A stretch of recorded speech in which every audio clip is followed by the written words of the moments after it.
Assalamualaikum warahmatullahi wabarakatuh dan selamat pagi. Pada hari ini kita akan melanjutkan kuliah kita dengan topik fungsi minor asosiasi.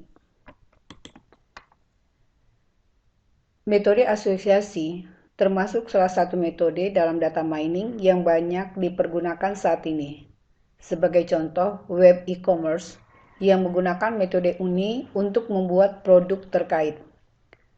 Seperti tempat perbelanjaan, ya, seorang manajer penjualan dapat mengestimasi produk apa yang persediaannya perlu ditingkatkan dan sebaliknya.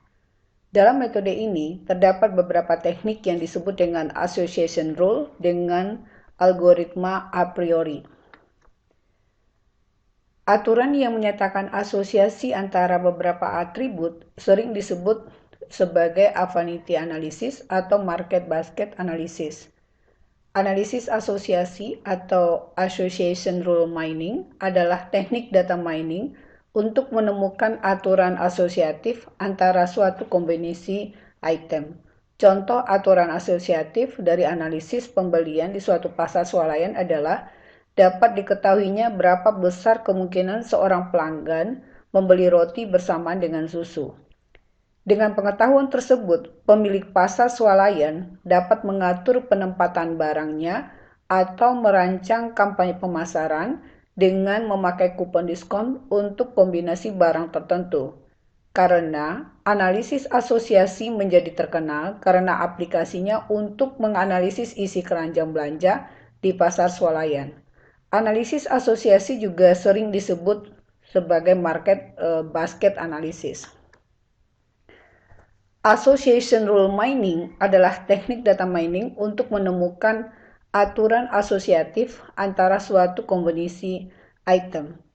Contoh aturan asosiatif ya dari analisis pembelian tadi seperti yang sudah dijelaskan, kita bisa melihat ya berapa kemungkinan seorang pelanggan membeli suatu produk bersamaan dengan produk yang lain. Penting tidaknya suatu aturan asosiasi dapat diketahui dengan dua parameter, yaitu A. Support, yaitu suatu ukuran yang menunjukkan seberapa besar tingkat dominasi suatu item atau item set dari keseluruhan transaksi. Ukuran ini menentukan apakah suatu item atau item set layak untuk dicari confident tersebut, misalnya dari keseluruhan transaksi yang ada, seberapa besar tingkat dominasi yang menunjukkan item A dan B dibeli bersamaan. Yang kedua adalah confident. Confident adalah suatu ukuran yang menunjukkan hubungan antara dua item secara kondisional.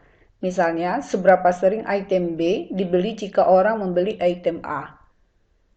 Algoritma a priori termasuk jenis aturan asosiasi pada data mining. Selain a priori, yang termasuk pada golongan ini adalah metode generalized rule induction dan algoritma hash-based.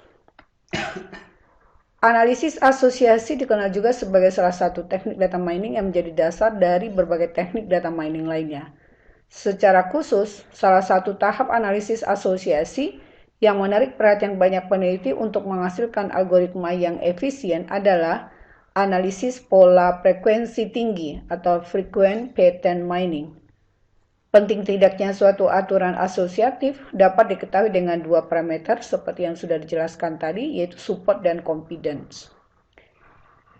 Ya, support secara sederhana atau secara singkatnya merupakan nilai penunjang. Itu adalah presentasi kombinasi item tersebut dalam database. Sedangkan confident itu dikenal juga dengan sebutan nilai kepastian. Adalah kuatnya hubungan antara item dalam aturan asosiasi. Aturan asosiasi biasanya dinyatakan dalam bentuk ya seperti roti dan mentega itu adalah merupakan susu ya, nilai supportnya 40% dan confidentnya adalah 50%. Aturan tersebut berarti 50 dari transaksi di database yang memuat item roti dan mentega juga memuat item susu, ya, sedangkan 40% dari seluruh transaksi yang ada database memuat ketiga item tersebut. Dapat juga diartikan seorang konsumen yang membeli roti dan mentega punya kemungkinan 50% untuk juga membeli susu. Aturan ini cukup signifikan karena mewakili 40% dari catatan transaksi selama ini. Analisis asosiasi didefinisikan sebagai suatu proses untuk menemukan semua aturan asosiasi yang memenuhi syarat minimum untuk support atau minimum support dan syarat minimum untuk confident atau minimum confident. Langkah-langkah penyelesaian adalah sama dengan asosiatif. Ya, pertama itu adalah analisis pola frekuensi tinggi. Tahap ini mencari kombinasi item memenuhi syarat minimum dari nilai support dalam database yang dapat dirumuskan sebagai berikut. Nilai support dari A dan irisan B sama dengan jumlah transaksi yang mengandung A dan B dibagi dengan jumlah transaksi keseluruhan dikali dengan 100%. Pembentukan aturan asosiatif ya, setelah semua pola frekuensi tinggi ditemukan, barulah dicari aturan asosiatif yang memenuhi syarat minimum untuk confident dengan menghitung confident aturan asosiatif A ke B dengan menggunakan rumus confident-nya sama dengan jumlah transaksi yang mengandung A dan B dibagi dengan jumlah transaksi yang hanya mengandung A dikali dengan 100%. Ini adalah contoh dan penyelesaiannya, ya. Sebuah apotik ya memiliki banyak sekali stok obatnya sehingga terkadang pemiliknya kesulitan di dalam pencarian obat yang diminta konsumen. Salah satunya adalah pasangan obat yang cocok antara satu dengan yang lainnya. Sebagai contoh, kalau obat batuk maka obatnya adalah AA dan pasangannya sebagai obat tambahan yaitu obat BB misalnya. Analisis kebutuhan adalah suatu proses yang sistematik dari pengembangan kebutuhan. Analisis kebutuhan merupakan cara yang efektif untuk mengidentifikasi masalah-masalah yang muncul. Dalam analisis kebutuhan perlu dilakukan suatu perencanaan, pengumpulan data, dan analisis data. Berikut ya, ini adalah daftar nama-nama obat generik yang ada di apotik Puskesmas Kota Matsum Medan. Ya, kita akan melakukan tahap pertama yaitu analisa data. Ya, ini ada daftar obat generiknya, itu ada sebanyak 256 ya nama obat. Sebelum membahas mengenai analisis data, terlebih dahulu dipaparkan sebuah diagram ya, kita akan memaparkan sebuah diagram penyelesaian masalah menggunakan algoritma a priori ya untuk memudahkan pemahaman dan alur proses yang akan dibahas. Yang pertama, kita harus menentukan data transaksi terlebih dahulu. Selanjutnya, sajikan data transaksi dalam database transaksional bentuk dalam data tabular atau tabel untuk masing-masing item. Buatkan calon 2 item asset dari data transaksi. Tentukan nilai dan pilih item yang memenuhi nilai minimum support.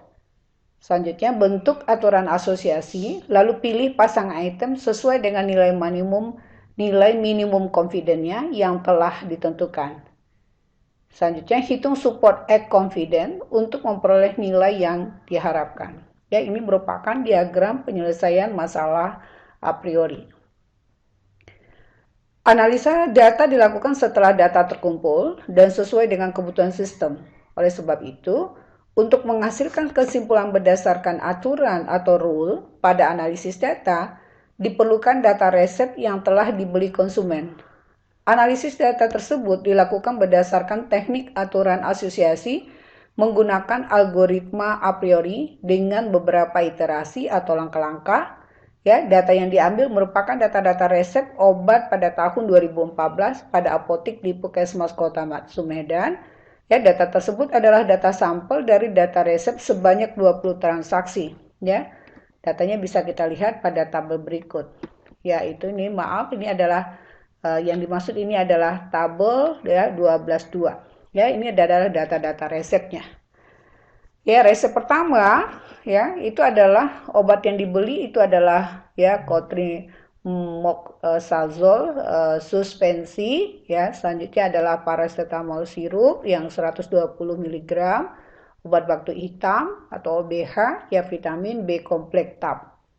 Transaksi kedua itu adalah tetracycline HCl kapsul 500 mg, antalgin tablet 500 mg, vitamin B kompleks tab. Ya, transaksi yang ketiga itu adalah paracetamol sirup ya 120 mg, Benedict ya, tetracycline HCl kapsul 500 gram. Ya, kalau kita lihat dari data-data resep obat ini dengan resep 1 sampai 10, selanjutnya ada 11 sampai 20 ya, ini adalah resep obat yang ada. Nah, dari tabel 11.1 tadi ya, dari tabel 11.2 ini ya terdapat 20 resep yang masing-masing resep terdapat beberapa item yang dibeli oleh konsumen pada apotik di Puskesmas Kota Mas Medan. Untuk itu, item yang dibeli akan dihitung ya jumlah item yang keluar dari 20 resep dan akan dihitung nilai supportnya untuk satu item set ya. Maaf, ini tabelnya tabel ya ini ya. Kita tabel yang dimaksud adalah tabel yang 11.2 ini ya. Ini bukan 11.1 tapi 11.2. Contohnya, kita menghitung nilai support ya untuk obat contrimazole suspense ya. Itu berarti kalau kita lihat ya dari tabel transaksinya yang mengandung nama obat contrimazole suspensi dari 20 transaksi yang ada ini, kita lihat dia hanya muncul sekali, itu pada resep yang pertama. Ya, resep yang pertama. Jadi, ke nilai supportnya berarti ya jumlah item yang keluar berarti adalah 1 untuk yang contrimazole suspense ya dibagi dengan jumlah transaksi keseluruhan. Berarti jumlah transaksi yang ada itu adalah 20 resep ya. Jadi 1/20 sama dengan 0,05. Ya. Kita akan menghitung nilai support untuk seluruh item set yang ada. Ya, jadi dari 20 resep yang ada ini, ya 20 resep yang ada ini, itu setelah kita kelompokkan, ternyata ya nama obat yang muncul dari 20 resep yang ada itu adalah 17 nama obat, ya 17 nama obat. Dengan yang tadi adalah contrimazole suspense itu hanya muncul satu kali dari 20 transaksi, berarti nilai supportnya adalah 0,05, itu 1/20. Kalau paracetamol sirup 120 mg itu muncul sebanyak 9 kali ya di sini. Jadi untuk menghitung nilai support dari nama obat yang kedua ini itu adalah 9 dibagi dengan 20. Sementara obat batuk hitam dari jumlah transaksi ya muncul itu 3 kali, berarti 3 dibagi 20 itu adalah 0,15. Vitamin B kompleks tab ya muncul 10 kali dari 20 transaksi, berarti 10 dibagi dengan 20. Sementara tetracycline HCl kapsul 500 mg muncul sebanyak 3 kali, berarti untuk menghitung nilai supportnya 3/20. Antalgin tablet 500 gram muncul sebanyak 7 kali, berarti 7/20 sama dengan 0,35. Benedict muncul 1 kali, berarti 1/20 sama dengan 0,05. Cetirizine tablet 10 mg muncul 9 kali, berarti 9/20 0,45. Gliseril ya guacolat tablet ya muncul 2 kali, berarti 2/20 0,1. Amoxicillin tablet 500 gram itu muncul 5 kali, 5/20 0,25. Sedangkan desamethasone tablet ya 0,5 mg itu adalah 2 kali muncul, 2/20 0,1. Selanjutnya vitamin C tablet 50 mg itu muncul 5 kali, 5/20 0,25. Selanjutnya vitamin B1 tablet 50 mg muncul 3 kali, 3/20 0,15.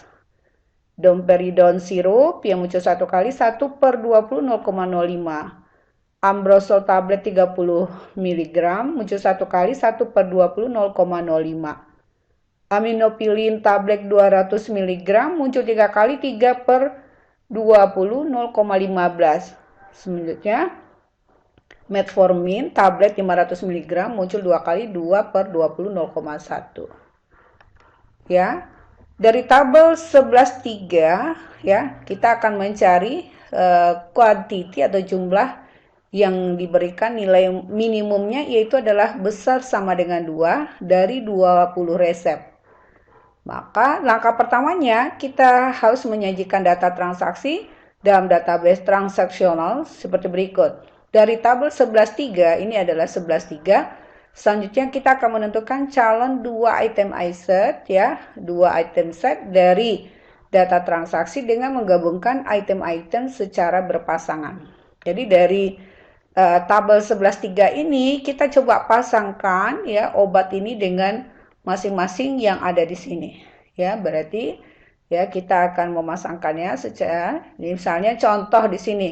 Cotrimoxazole kita pasangkan dengan paracetamol. Ya, kita pasangkan misalnya contoh di sini adalah cotrimoxazole kita pasangkan dengan paracetamol, kita pasangkan dengan obat batu hitam atau BH, vitamin B kompleks tab, dengan tetracycline, dengan antalgin, dengan bedenid, ya, dengan cetirizine, dengan gliseril, dengan amoxicillin, dengan dexamethasone, dengan asam ascorbat atau fit C, dengan fit B1, dengan domperidone, dengan ambrazol, dengan aminopilin, dengan metformin. Jadi kita akan pasangkan masing-masing item dengan item yang lain, ya, itu dengan 2 item set, ya. Nah, setelah kita pasangkan itu ada 136 ya, kita ternyata dia kalau kita pasangkan ya kurang lebih dari 136 dua item set ya yang bila kita pasangkan dari jumlah transaksi yang ada atau dari daftar obat yang ada. Nah, setelah kita pasangkan sama, kita menentukan jumlah kuantitinya ya, jumlah kuantitinya atau jumlah kemungkinan dia muncul dari data transaksi tadi ya. Kalau di sini kita lihat cotrimoxazole dan paracetamol itu ya dia muncul dari 20 transaksi cuma satu ya. Kalau cotrimoxazole dengan OBH juga satu ya, cotrimoxazole dengan vitamin B kompleks itu juga satu kali ya. Selanjutnya cotrimoxazole dengan tetracycline juga satu kali ya, dengan antalgin tidak ada, dengan benedit juga tidak ada, dan seterusnya. Ya, ini berarti paracetamol dengan amoxicillin itu muncul 4 kali dari 20 transaksi. Kalau paracetamol dengan dexamethasone itu hanya satu, ya, paracetamol dengan asam ya itu adalah 2. Jadi kita lihat berapa kali kemungkinan dia muncul dari 20 transaksi yang ada. Oke, ini kita hitung satu-satu ya, kita hitung satu-satu. Kita dapatkan berapa jumlah kuantitinya. Langkah keduanya berdasarkan tabel ini ya, tabel 11.4 ini, berdasarkan tabel 11.4 ini kita selanjutnya adalah mencari L1-nya, yaitu large 1 item set dengan memilih item yang memenuhi nilai minimum supportnya kita tetapkan adalah yang besar sama dengan 10%. Ya, seperti pada tabel sebelumnya. Kemudian dilakukan pencarian nilai support pada masing-masing item dengan rumus ya. Di sini berarti nilai supportnya berarti jumlah transaksi yang mengandung item A dan B dibagi dengan total transaksinya dikali dengan 100%. Itu adalah nilai supportnya. Ya. Kalau dari nilai support tadi kita akan coba contohnya, kita ambil salah satunya adalah misalnya kita ingin menghitung nilai support dari jumlah transaksi yang mengandung cotrimoxazole dan paracetamol dibagi dengan total transaksinya ya. Kalau dari tabel 11 ini berarti jumlah transaksi yang mengandung cotrimoxazole dengan paracetamol itu adalah 1. Jadi kita untuk menghitung nilai supportnya berarti jumlah transaksi yang mengandung cotrimoxazole dan paracetamol itu adalah 1 per 20 dikali dengan 100% itu sama dengan 0,05 atau 5%. Ya, 5%. Ya, kita bisa menghitung, kita bisa menulisnya di sini ya, menulisnya, tapi yang kita masukkan ke dalam tabel 11.5 ini atau L1 ini itu adalah kita sudah menetapkan tadi nilai supportnya adalah nilai supportnya besar sama dengan 10%. Berarti yang nilai supportnya kurang dari 10%, kita tidak masukkan ke dalam tabel 11.5 ini. Ini merupakan syaratnya ya, dan kita mau membuat syarat ya, syarat untuk langkah berikutnya kita tetapkan nilai supportnya adalah yang memiliki besar sama dengan 10%. Ya, jadi di tabel 11.5 ini yang kita munculkan adalah pola akomodasi dari dua item yang tadi yang memiliki nilai supportnya itu adalah besar sama dengan 10%. Yang kecil dari 10% tidak muncul di tabel 11.5 ini. Oke, yang muncul dari 136 kombinasi dua item itu adalah di sini hanya 20 yang 20 yang memiliki nilai support itu besar sama dengan 10%. Oke. Selanjutnya kita akan melakukan pembentukan aturan asosiasi atau association rule ya. Untuk mencari aturan asosiasi dari iterasi terhadap langkah-langkah yang dilakukan sebelumnya, kita akan melihat ya, atau kita akan menghitung nilai confident dari setiap item yang terdapat pada L1 tadi. L1 yang evolusi maksud L1 adalah ini ya, tabel 11.5. Yaitu berdasarkan rumus confidence-nya ya, nilai confident dari A ke B itu sama dengan ya jumlah transaksi yang mengandung A dan B dibagi dengan jumlah transaksi yang hanya mengandung A dikali dengan 100%. Ya. Dari rumus tadi kita akan coba menghitung nilai confident ya untuk yang mengandung jumlah transaksi yang mengandung paracetamol dan OBH dibagi dengan jumlah transaksi yang mengandung paracetamol dikali 100%. Ini kita akan menghitung ya nilai confident dari ya paracetamol dan obat batuk hitam atau OBH ya, itu akan dibagi dengan jumlah transaksi dari paracetamol itu sendiri ya. Kita kali dengan 100%. Ya, ini 100%. Jadi kalau kita lihat ya nilai jumlah transaksi yang mengandung paracetamol dan OBH itu adalah 2. Kita dapatkan dari tabel ya, dari tabel 11.5 ini. Dan kalau kita ingin melihat berapa jumlah transaksi yang mengandung paracetamol itu adalah dari tabel sebelumnya. Ya, dari tabel sebelumnya. Jadi ada berapa? Kalau kita lihat tadi yang mengandung paracetamol itu ya, kita lihat dari paracetamol itu adalah 9. Ya, jadi di sini ya ini 9 kita dapatkan dari sini. Ya, jadi 9. Jadi 2 per 9 ya, 2 per 9, 2 per 9 berarti di sini adalah ya 2 per 9 dikali 100% itu adalah 22%. Ya, sebuah kombinasi dua item set tadi kita harus hitung ya nilai confident-nya. Ya, nilai confident-nya. Selanjutnya untuk mencari ya nilai confident-nya kita hitung. Selanjutnya ini kita nilai berarti untuk yang paracetamol dengan OBH itu adalah 2 per 9 itu adalah 22%. Paracetamol dengan vitamin B kompleks itu adalah 3 per 9 itu 33%. Paracetamol dengan cetirizine itu adalah 33%. Ya, paracetamol dengan amoxicillin itu 44%. Jadi semuanya kita hitung.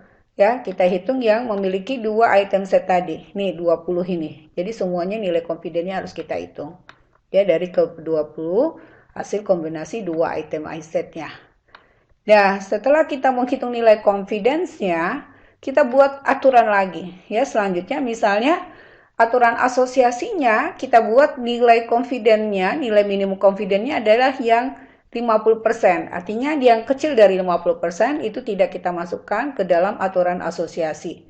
Ya, maka aturan asosiasi mungkin terbentuk adalah sebagai berikut. Kalau kita lihat di sini yang memiliki nilai confident besar sama dengan 50%, berarti untuk yang pola kombinasi pertama tidak masuk, yang kedua tidak masuk, yang ketiga tidak masuk, yang keempat tidak masuk, yang kelima tidak masuk, yang keenam masuk, yang ketujuh tidak masuk, yang ke-8 masuk ya, yang ke-9 tidak, yang ke-10 tidak, ya, yang ke-11 masuk, 12 tidak, 13 tidak masuk, 14 tidak masuk, 15 tidak masuk, 16 tidak masuk, yang ke-17 juga tidak masuk, yang ke-18 tidak masuk. Tapi yang ke-19 masuk ya, yang ke-20 masuk. Kalau kita lihat berarti yang memenuhi syarat untuk atorasiasi yang kedua itu confidence-nya harus besar sama dengan 50%, hanya satu ya, dua,